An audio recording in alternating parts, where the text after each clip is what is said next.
Nah, halo, assalamualaikum warahmatullahi wabarakatuh. Selamat pagi guys. Yuk kepoin yuk kesehariannya aku tuh seperti apa. Nah, kali ini aku mengadakan photoshoot sama temanku, sama kameramenku yang super handal. Nah, pagi ini aku siap-siap dulu, prepare dulu.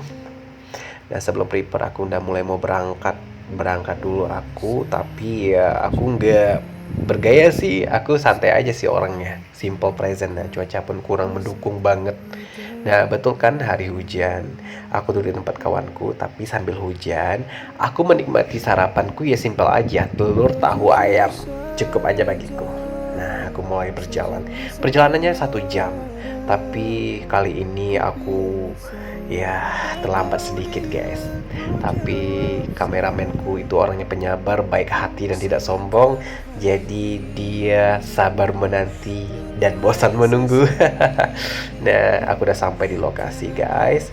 Dan temanya hari ini itu senja hari. Aku berterima kasih banget sama kameramenku karena orangnya super handal, profesional, dan baik hati. Thank you ya Bang Jendri.